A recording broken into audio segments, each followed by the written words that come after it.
우리나라의 교육제도에 대해 얘기하도록 하겠습니다. 저는 우선 우리나라의 대학 입시제도랑 고등학교 성적 제도에 대해 설명드리겠습니다. 먼저 대학 입시제도는 크게 수시와 정시로 나뉘고 수시는 학종, 학생부 교과, 논술형, 특기자 전형이 있습니다. 정시는 수능 성적을 기준으로 대학 합격 여부를 판단하는 것입니다. 고등학교 성적 제도는 1등급부터 9등급까지 나뉩니다. 1등급에 가까울수록 상위 성적이고 9등급에 가까울수록 하위권 성적입니다. 우리나라의 고등학교 성적 제도에서 여러분은 문제를 느끼시나요? 우리가 흔히 선망하는 스카이 대학교는 우리 학교에서 과연 몇 명이나 갈 수 있을까요? 가톨릭 의대의 2022년 하위 입학생 중 하위 입학생의 성적은 1.03 등급입니다. 여러분은 이번 1학기 시험 2번을 통해 모두 노력한 만큼 결과를 얻으셨나요? 우리나라에서는 원하는 성적을 받기 어렵습니다.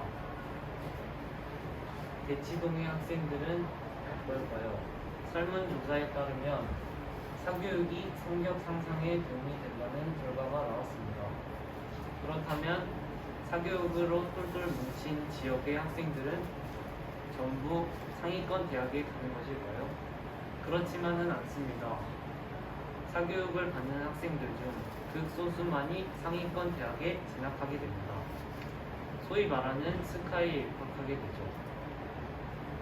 우리나라에서 학벌이 사회적 위치를 만드는 데 큰 역할을 하는가에 대해서도 설문조사를 한 결과 그렇다고 하는 학생들이 많았습니다.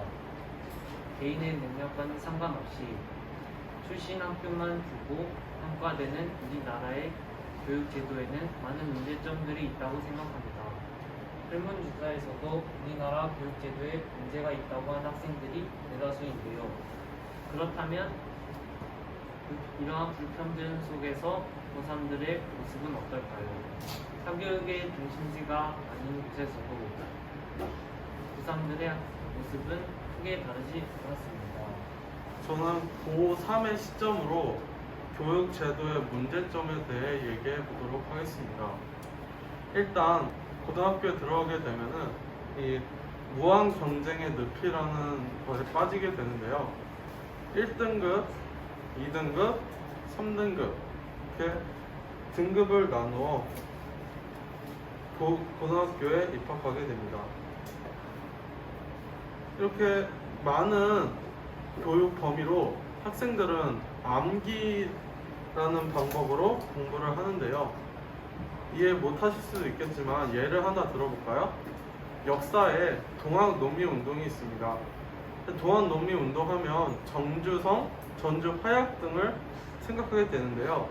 하지만 전주성, 전주화약을 왜 했는지, 전주성은 왜 점령했는지 생각하고 외우시나요? 아니죠. 그냥 동학농민운동하면 전주성, 동학농민운동하면 전주화약 이렇게 암기를 해버리게 됩니다. 이러한 상황 속에서 학생들은 사교육을 중요시하게 되는데요.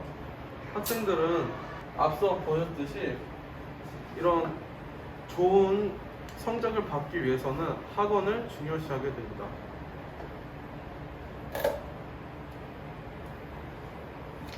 여기 자료를 보시면은 학생들이 수업 시간에 집중하지 않는 이유로 제일 큰 이유가 알고 있는 내용이라고 되어 있습니다. 4등에서도 사교육, 숙제하기 등이라는 게 있죠. 우리나라 교육의 가장 큰 문제점은 1위가 사교육 위주라고 합니다. 2위에 2배가 넘어가는 표죠. 이러한 상황에서 학생들은 내신 등급에 절박하게 됩니다. 1.2점 차이로 등급이 나뉘어 원하는 대학을 못 갈 수도 있는 위기에 처하기 때문입니다. 이러한 상황에서 불평등과 갈등이 있는 대한민국의 교육과 상반되는 나라에는 어떤 차이가 있을까요? 우선 저는 핀란드와 프랑스 중심으로 교육 제도를 조사하였습니다. 첫 번째로 핀란드는 분기형 교육 제도로 취업반과 진학반에 대해서 나눠져 교육을 시행하고 있습니다. 그러다가 이제 문제 제기가 일어나서 결국 종합계 학교로 변환되었습니다. 그래서 반평성을 중지하고 개별성을 충분하는 더 좋은 방향으로 나아갔습니다. 또한 핀란드는 교육복지 실현이 아주 잘 되어 있는데요. 교육복지로서는 학급 관련 자료들과 급식, 교통비, 그리고 심리 서비스, 상담 및 진료 등 여러 복지들이 잘 실현되어 있고 이는 고등학생, 대학생, 대학원생 모두 해당된다고 합니다. 두 번째로는 프랑스를 조사하였는데요. 프랑스는 한국과 달리 고등학교까지 의무 교육이라고 합니다. 또한 대학교는 평준화가 되어 있어 등록금은 없습니다. 프랑스는 진로 탐색을 아주 중요시하게 생각해서 중학교까지 진로 탐색을 하도록 학생들에게 시킨다고 합니다. 그리고 또한 학생들에게 학업에 대한 스트레스를 덜어주기 위해서 저희 한국처럼 점수로 등수를 매기는 것이 아닌 커트라인을 넘으면 합격이 되는 그런 교육 제도를 시행하고 있습니다. 그리고 또한 프랑스의 가장 큰 특징으로는 바칼로레아라는 시험을 말할 수 있는데요. 바칼로레아라는 시험은 이제 한국 수능과 어째 보면 비슷할 수 있지만 바칼로레 시험은 중학교를 얼마나 잘 했는지 설명하는 시험과 그리고 대학 입학 자격이 있는지 하는 그런 시험입니다. 그리고 또 하나의 큰 특징으로서는 바칼로레아라는 시험은 이제 얼마나 독서를 잘 했는지 그리고 자신의 생각을 얼마나 잘 밝힐 수 있는지 그리고 논리적인 글쓰기를 요구하는 그런 논술형 시험입니다. 저는 이 두 나라를 조사하면서 저희 한국에 대한 문제점을 많이 느꼈는데요. 일단 첫 번째로 이 두 나라는 학생들에게 공부를 강요하지 않아도 학생들이 스스로 공부를 한다고 합니다. 여러분들은 왜인지 아시나요? 왜냐하면 이 두 나라의 교육 제도는 학업의 스트레스와 부담감을 덜어주기 위한 교육 제도이기 때문입니다. 저는 이 두 나라를 조사하면서 우리나라의 교육 제도에 의한 불평등을 다시 한번 실감하는 계기가 되었습니다. 앞서 설명한 사회 불평등을 바라보는 관점에는 두 가지가 있습니다. 첫째는 사회 불평등의 문제를 계급의 문제가 아니라 노력의 문제로 보는데요.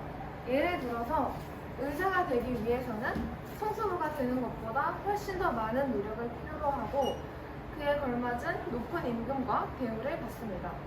이런 식으로 사회 구성원의 소득의 격차가 점점 차이나는 심화되는 과정을 통해서 개인은 자신의 역량과 능력을 기르기 위해 노력하고 결국 사회와 개인의 발전 두 가지가 모두 가능하다는 겁니다.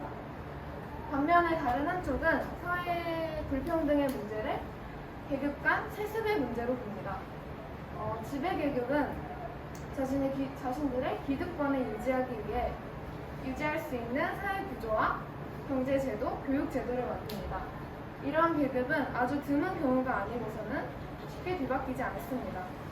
따라서 사회 구조는 이미 그들에게 유리하게 만들어져 있기 때문에 이러한 불평등은 개혁되어야 한다는 것이 갈등론입니다.